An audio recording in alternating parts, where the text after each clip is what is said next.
Choja Warriors, another great morning. Thankful for your time together. Today, as we continue on our theme of Black History Month and how to create more millionaires within our communities, we're going to take a look at Magic Johnson. But that's also my job, is to make as many minorities millionaires as I can. So Magic Johnson, he has a net worth estimated somewhere around the $600 million range today. And again, we're going to see what patterns we can take when we're trying to figure out how to become a millionaire. It's becoming more necessary that if you have any plans of retiring and not working for 10, 20, 30, 40 years, that you're going to need at least $1 million set aside. And so I believe that it is imperative that we create as many millionaires as possible. And not only that, but for the overall growth of the community, of your family, of your legacy. I believe that it puts you in a good position, because if you are not aware, my number one focus currently is ensuring that black wealth does not hit zero in the year 2053. And so we're going to equip as many people as possible with the tools, the mindset, and the belief that they have the ability to create millions of dollars within their own community and for their own families and lives. So Magic Johnson, now before you're thinking, well, he played professional sports, surely Dre, he made a ton of money with that. Let me just pump the brakes on that first. It is not as common then as what you get today with the hundreds of millions of dollars that people are making within their NBA careers today. Well, first we have to understand that the same principles really apply from being a basketball player as well as a CEO. When you think about focus, strategy, discipline, so I'm still that same guy that has those same principles as a CEO. And what I was doing as a basketball player first, and also a competitor, because I hate to lose at anything, right? Like my wife encouraged me to play my daughter one-on-one, when she was about 15, 16 years old. I play her. We go to 10. I let her get to 9. And then I got to crush her. And if I was playing my mother, I would let her get to 9.5. And then I'll crush her too. I love winning. And I took that same competitive spirit to the boardroom as well. What Magic Johnson was able to put together within his NBA career, with his 5 NBA titles and being one of the greatest passers in NBA history, he was able to leave with about $18 million. And they said a couple more million endorsements. So he had about $20 million total. So how did he get from $20 million to $600 million? I believe that we can at least agree that if you were able to get from, let's say, 20,000 to 600,000, that would be a benefit to you. So I do believe that there is an opportunity that we can glean some of these tips and not to just throw it away as saying, well, he was able to play basketball, he had tons of money, blah, blah, blah. That's, again, not the case. So when Magic Johnson retired in 1996, it said the first thing he did was he invested $10 million in the Los Angeles Lakers to buy a 4.5% stake in the company. So that was his first investment. And so this worked out very well for him. It said that when he sold his stake in the Lakers, that it had went from 10 million to 50 million. So he was able to have a $40 million profit from that one investment by itself. And so then what did Magic do with the money when he took it back? Well, Magic had a desire to help his community. So he often invests his money in the underserved, in the underrepresented communities. And he was able to kind of take this theme to a lot of very large companies where it has helped them to prosper as well, which is just a magnificent statement within itself. But what Magic Johnson was able to do, it says that he basically went to Starbucks. So they were trying to figure things out before Starbucks was cool, very early on. And he convinced them to invest in creating Starbucks within a lot of these black community, underserved communities. And it was a magnificent idea. It was absolutely incredible. And it returned a lot of profits as well. You had an early partnership with Starbucks in around 1998. You opened 125 stores for them in low-income neighborhoods. Right. It was the first time Starbucks had done something like that. Your stores were more successful than the national average. You don't own those anymore, but can you talk about how important that deal was in your career? Well, let me go back before that one, because the Magic Johnson Theater set up that one. And I did my homework and research and found out minorities were the #1 group of people going to the movies at that time, but we didn't have no theaters built in our community. And I said, wow, if we're the #1 group of people going to the theater, or to the movies, if I build them, they will come. The demand was already there. Yeah.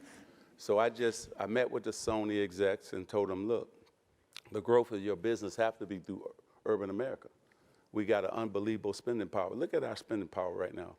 African Americans, $1 trillion spending power. Latinos, another $1 trillion spending power and growing. And I'm sitting there saying, wow, that's a lot of disposable income, and that could make my business become successful very quick. And so they said, let's do it. I put up half the money, they put up half the money. And the first thing people said, oh, no way, they're gonna tear it up, they're gonna, graffiti gonna be all on the walls. And what happened was my first theater in Crenshaw in LA was in the top 10 highest grossing theaters in the nation. And what we had to do was tweak the concession stand a little bit, because minorities, we're a little bit different than everybody else. So we grew up on Kool-Aid, so I had to have strawberry, grape, orange, soda. We don't drink just Coke. Yeah. So now, the reason I said that, because my per caps was some of the highest in the industry. Wait a minute.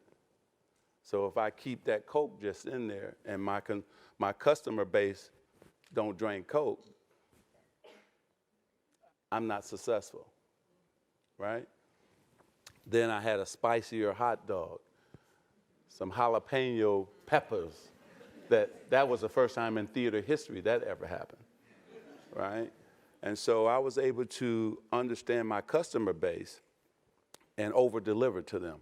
And I'm gonna use that word all the time. And you students out there, I want you to write that word down.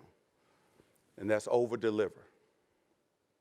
Because if you're gonna be in business, and especially today's marketplace, you gotta over-deliver to the consumer.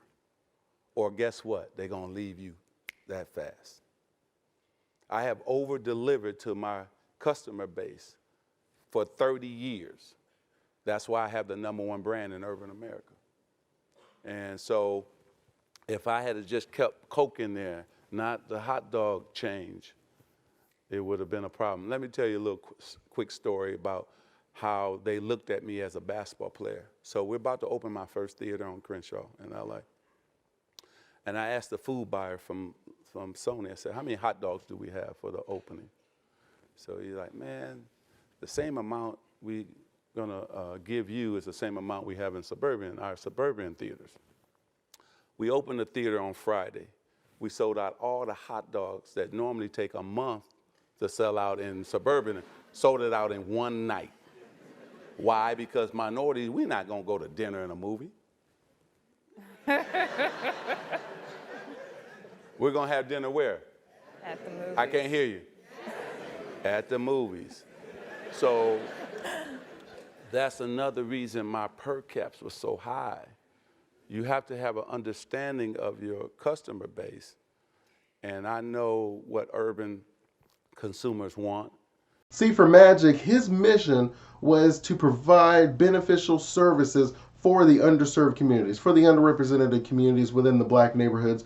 And so he was able to get these large companies to come into the communities, to be able to invest in them. And then what does that do? That then has people being hired from within the communities. It also gives them services probably within the neighborhood, and then they don't have to drive as far. There's lots of benefits to this.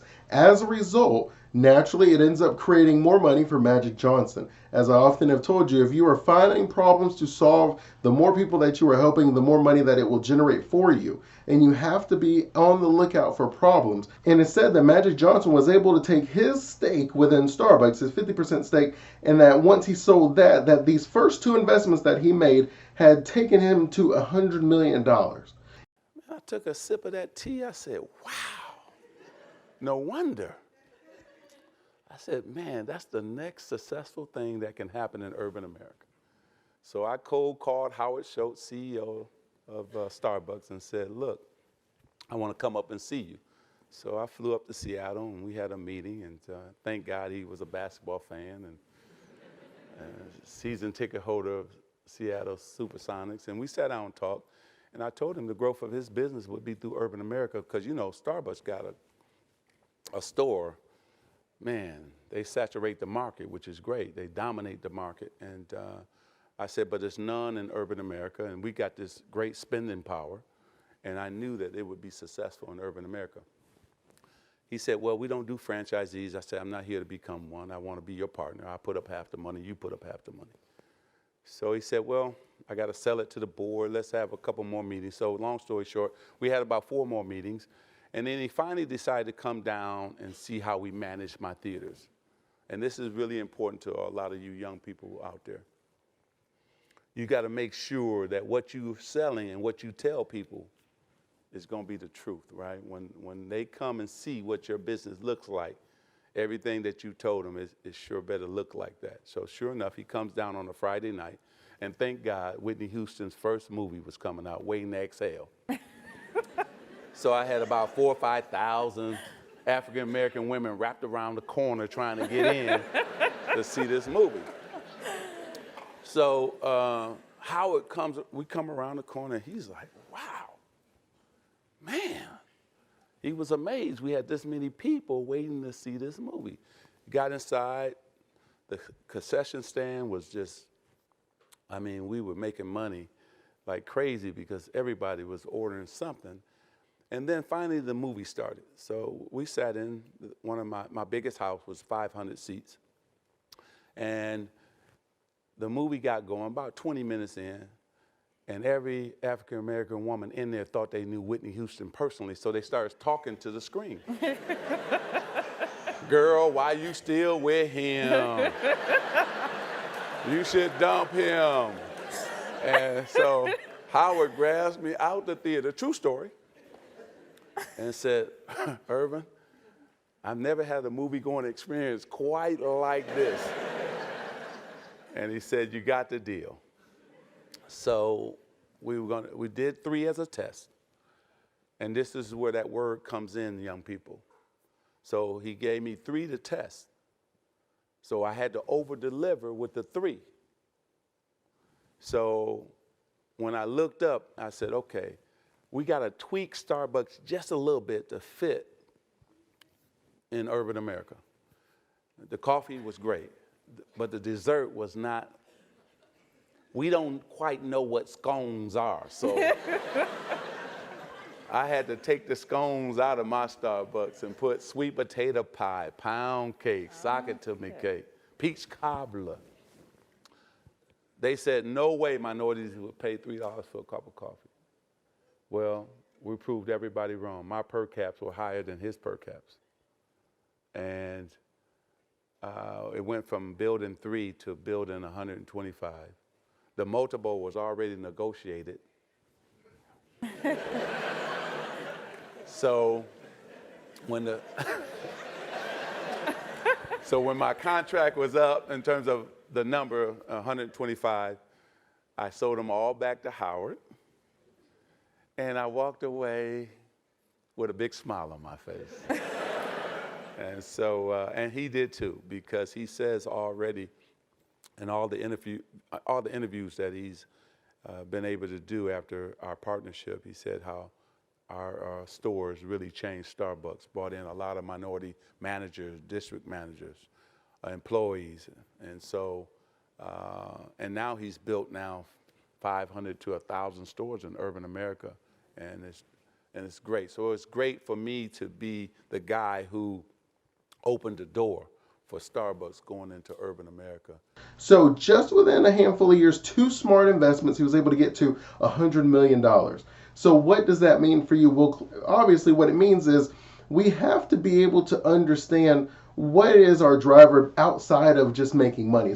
You have to recognize that the way things are now does not mean that's the way that things should be. It is not the way that things have to be, and it doesn't mean that that's the way that things will always be.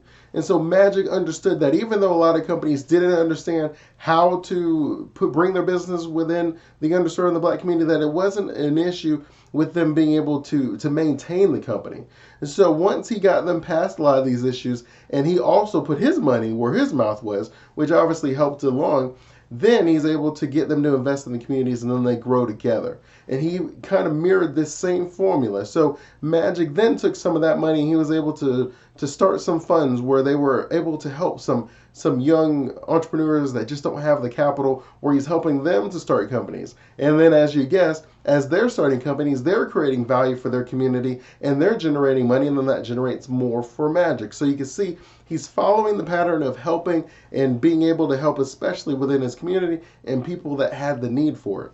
So then Magic, it says that he started using this same model where he was able to start opening movie theaters, where he recognized again that there's not a lot of movie theaters within the black community, that's just not a place that people are putting movie theaters. So he started putting them out there, and that was a fantastic idea. Again, turning over large amounts of revenue again for him. He continually found investing in his community, in the problems that they had, giving them choices that they responded positively, and they were able to invest back in him, and again, it grows the fortune.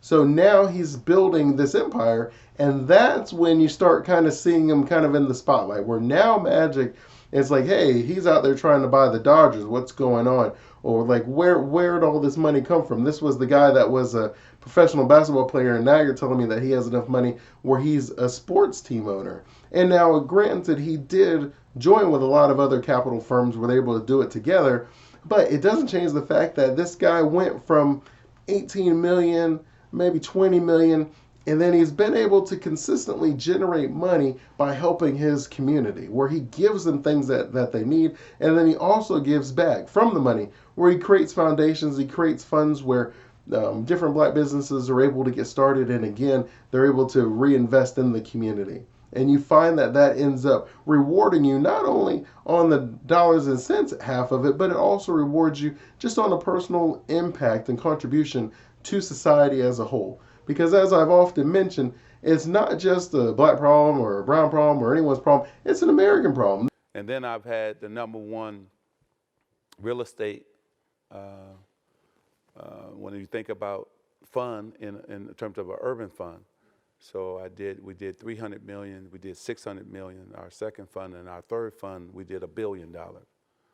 And then we had an equity fund with Ron Burkle's company, Ukaipa Johnson. So we went out and raised about 500 million. So that's when I bought a lot of we bought about 20 radio stations, we bought Soul Train brand, on and on and on. With the real estate fund, if you think about the W in Austin, Texas, you think about the Hilton in Washington, D.C., all those things, all those properties we still own. And the Transamerica building downtown Los Angeles, we used to own that. And so those are the type of properties that we invested in. And so it was really unique and special that I could go from the basketball court, dribbling that little basketball, to having a real estate fund, having an equity fund. And now I'm with Guggenheim. And Mark Walter told me, you don't have to go out and raise money no more. We manage about $200 billion. Just come see us. Okay. And I tell you, this is a quick story for some of you, because some of you are going to be disappointed. I got to stand up for a minute. Is that okay? All right. I know I'm at Stanford and everything, so all these smart people, because I might be working for one of them one day. You don't mind me changing a little bit, Dean, do you? Okay, cool, because I can't just sit down all the time. Young people. So when I first went out to raise my first fund, I went up to CalPERS, right down the road from here. And they turned me down 4 times. And the last time the committee turned me down, they said, well, why haven't some other minority come to raise money and do what you're talking about doing? And I couldn't answer that question, right? I was up there to have them give me around $50 million to invest in urban America. That was unheard of at that time. And so finally I went up the time after that, the fifth time, and they finally said, you know what? We're going to give you the 50 million. And if you, I'm going to come back to that word, if you over deliver with the 50 million, you can come back and get 100 more million. I bought a shopping center for 22 million. It was 40% occupied. I made that center 100% occupied. I resold that center for 48 million. Took the 26 back up to Sacramento and said, here you go. And guess what happened? They started respecting me like a businessman. Now, a lot of you gonna get turned down 5 times like I did. Are you gonna get back up and try again? Or you gonna go have your head down, disappointed, and not get up and try again? See, I knew I had a great business plan. I knew I had a great strategy, and I believed in it. That's why I kept going up to Sacramento. And finally, they said yes. And that's when I took off. So remember, you're going to get turned down. Somebody's not going to like your business plan. That's all right. You can tweak it. You can make adjustments to that. But keep going if you believe in it. And if you've done your homework and your research and you find that you have a good chance to be successful with your business, keep going. Never let anybody define who you can become and who you are. They said, oh, Magic just a point guard. No. I was more than that. And now I'm proving it each and every day. We have to make some opportunities available, and we have to have people believe that it is possible. Most people that I have come across, they do not believe it is they absolutely do not believe that it is possible for them to overcome the racism in the system as it is.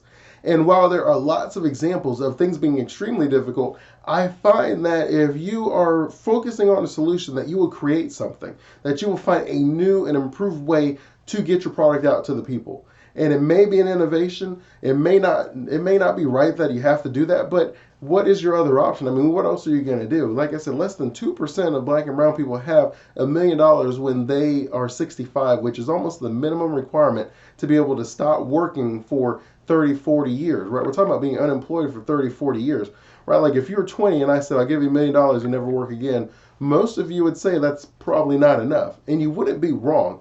Now, granted, there will be some lifestyle shifts where you paid off the house and the cars and your kids are growing different things. But I just want to make sure you understand that when we're talking about $1 million, it's not a lot. And I believe that that's part of the problem. My brand is everything to me. And so I got to make sure that the thing that I protect is the brand. See, I have everything else.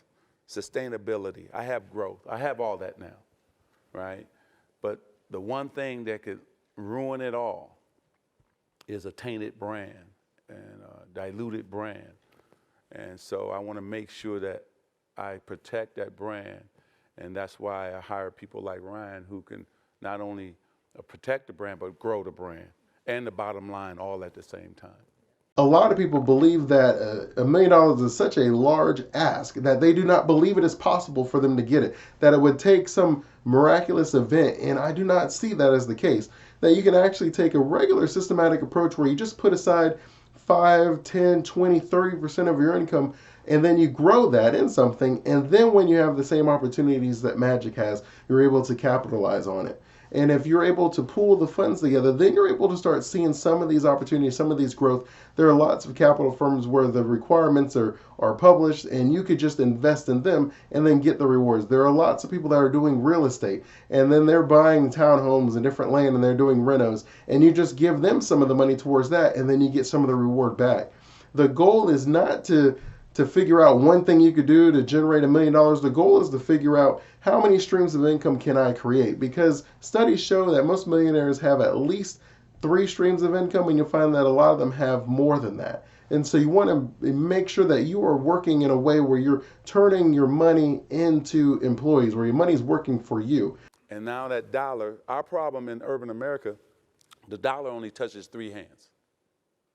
In suburban America, $1 touches about 20 hands. That's why it's able to grow. So I tried to make sure a dollar could touch at least 10 hands in urban America by putting a business there, hiring people from the community. Now they'll spend their money where? In the community. Now the community grows. The mistake most of us make is we're always working for money, and eventually you just run out of time to trade for money. So you want to find a system that allows you to have your money work for you. Well, I think first of all, we got to be successful. That's number one. Always remember that you can only change things when you're successful. And